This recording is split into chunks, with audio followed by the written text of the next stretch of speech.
There we go.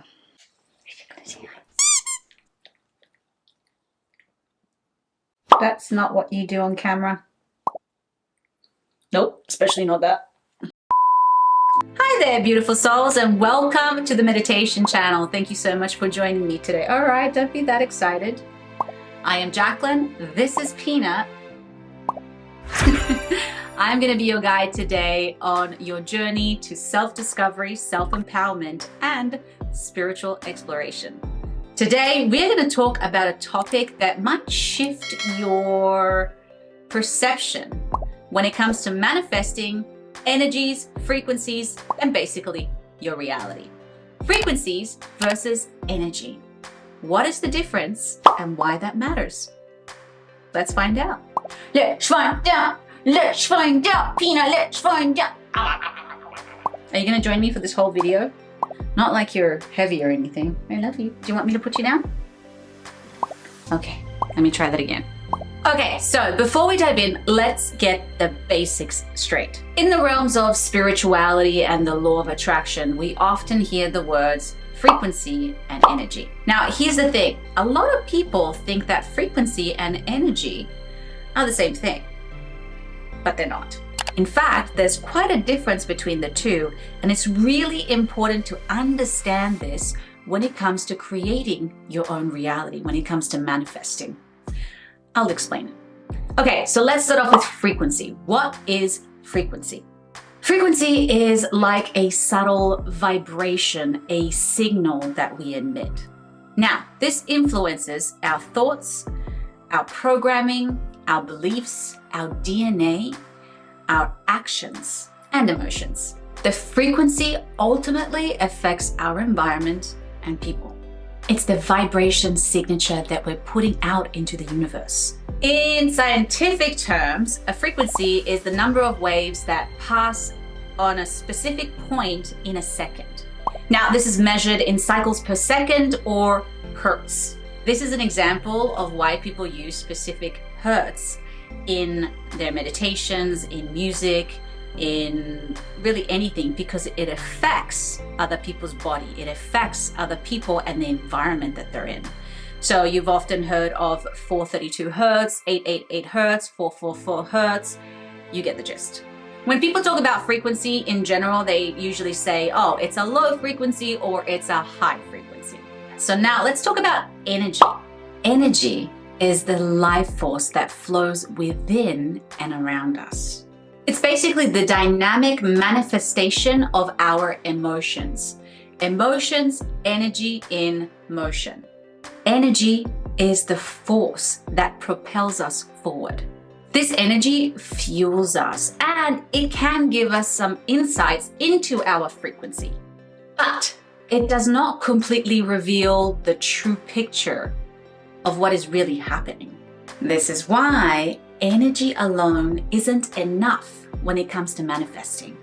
Now, you can do affirmations all day and jump up and down and get your energy high all you want, but that still may not change your frequency. It'll get you in a better state, that's for sure, but it may not change that frequency. Now, let's just put in the scientific term here. Scientifically, energy is measured by electron volts. Or when it comes to the body, it's basically how much high or low energy we have to get through the day. But I'm sure in the spiritual world, you've always heard the term good energy and bad energy. Okay, so how do these concepts tie into the law of attraction and what we manifest in our lives? Have you ever met somebody with great energy? Just something about them. They radiate this light, positivity, they're warm, they're friendly, they're always in a good mood when you see them. Now, according to the law of attraction, when it comes to just energy, basically, this person should be attracting great experiences in their life. But you get to know them, you maybe become friends with them, and then over time you realize, actually, this person has really bad things happening in their lives. They might not even be who they show you to be. Maybe deep down you realize that there's actually a lot of darkness in this person. Conversely, you might meet somebody who's perceived to be bad or with low energy, and they just always seem in a crappy mood and grumpy, But once again, you get to know them, you get to know a little bit more about them, and then you find out that they're actually really kind, loving people who are doing great things for others and maybe their community. Or you get that one person who has a really bad energy and they're just a nasty person. They're mean, they're vicious, they're vengeful, and yet they have all the luck in the world and good things happen to them. Why does this happen? To give you another extreme example, think about somebody like Ted Bundy, an individual who comes across incredibly charming, with a sense of humor, with an apparent sociability, and yet they're a serial killer. Okay, so the point I'm trying to make here is that you can have good energy and good frequency, bad energy and bad frequency, or you can have good frequency and bad energy, or good energy and bad frequency. And of course, anything in between. When we emit a certain type of frequency, we attract that very same frequency. It's like putting those goodies out to the universe and saying, gimme, gimme, gimme, gimme, gimme, gimme, gimme. Really, when you think about it, the law of attraction, you basically attract the frequency that you emit. Okay, so just to make it a little bit more clear. So if I have a frequency that aligns with wealth, I will attract wealth easily and effortlessly into my life. In the grand scheme, the universe possesses many different frequencies. Everything has a frequency. Thoughts have a frequency, emotions have a frequency, objects have a frequency, ideas have a frequency. So many things have frequencies. On the flip side, when we think about negative frequencies, such as negative experiences, so an example of that could be the frequency of abuse. So this is the typical situation where someone is constantly drawn to, attracted to people who are abusive. So they always end up in abusive relationships and they don't know why. Obviously, this person is not consciously saying, ooh, I want to be abused and I am going to vibrate the energy of abuse. This person is not looking for it, and that does not even necessarily mean that they are abusive themselves. Now, they may somewhat abuse themselves subconsciously, which is why it makes them a match to that frequency, but no one goes out of their way to find a match to the frequency of abuse or any negative frequency for that matter. How does energy come into this? So let's just say that someone has the vibration of poverty and they become aware of the fact that they are emanating this frequency. How do they know? Well, because they are poor. They are not able maybe to maintain money. Every time money comes into their life, they lose it. They always seem to maybe be paycheck to paycheck. They're really struggling. So clearly they're in the vibrational match of poverty. They become aware of the fact that they are a match to this frequency and they want to shift this. So what do they do to change this, to shift their reality? Well, maybe they begin to start doing affirmations. They change their mindset about their beliefs about money, their beliefs that are passed down by their family. Maybe they begin to do like an online course and they start educating themselves about money. But here's the key ingredient. The energy that you put into this frequency is the key to also manifesting. So basically, when you add energy and frequency together, that's when you make shit happen. So here's the question. Why is it that some people can attract things effortlessly and others cannot? Now, this is why I actually prefer the term law of mirroring as opposed to the law of attraction. When you think about a mirror, what it does, it actually reflects our reality. And when we can finally see what we're reflecting, we suddenly become aware. You can't really fix or heal something that you're not aware of. I mean, think about it. If you have a car and your brakes are broken and you fix the engine, you haven't really fixed the problem. You need to be aware of the fact that it's your brakes that need to be fixed and not your engine. Silly example, but you get the point. So awareness gives you the understanding and the power that allows you to use energy to shift your reality. So the reflection that we see isn't our energy, it's our frequency, which is really important and probably the most important thing when it comes to attracting what you want. By the way, I have created an online course called Manifestation 101 on Udemy.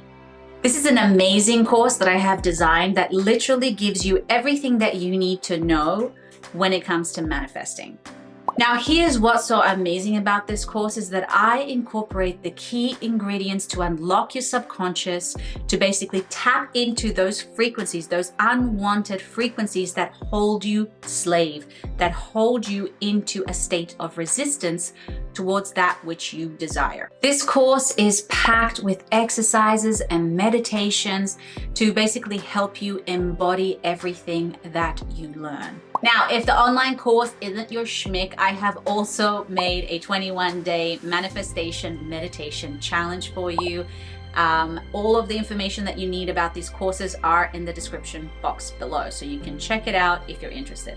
Going back to what we were talking about, all of this should basically make you understand that you cannot judge a book by its cover. I would confidently say that a lot of intuitive people are more attuned to frequencies than maybe energies, which is why they have this gut feeling that something's off about someone. But for instance, in my case, for instance, I have this ability of tapping into the frequency of somebody's success. I met a lot of people when they were not famous or successful, and I just knew that that person would eventually become famous or successful, and most of them, in fact, did. So the good news is, guys, ultimately, is that we do have the power to shift our frequency, and therefore we have the power to shift our reality and attract more of what we actually really want. When you begin to cultivate new thoughts, shift your beliefs, implement healthy new habits that are in alignment with what you desire, you begin to shift your frequency, you begin to shift your energy, and therefore you shift your reality. Now, remember, this is really important. Your personality creates your reality. Dr. Joe Dispenza said this, by the way, but it's true. So if you think about it, your personality is made about your thoughts, your beliefs, and of course your behaviors. So think about that. But the most important thing that most people do not realize when it comes to creating your reality is to become aware of the frequencies that we do not want. And therefore that means that we have to roll our sleeves up and do the healing work. When you go really deep within you and you shift all of that trauma, that negative programming, you really begin to shift who you are. You heal the story, the broken record that you've been playing over and over and over again, and you change that story. So therefore you change your frequency. And once again, you change your energy, and therefore you change your reality. One of the most powerful things that we can do, guys, is take on the healing journey. When you take on the healing journey, it is guaranteed that your life will change.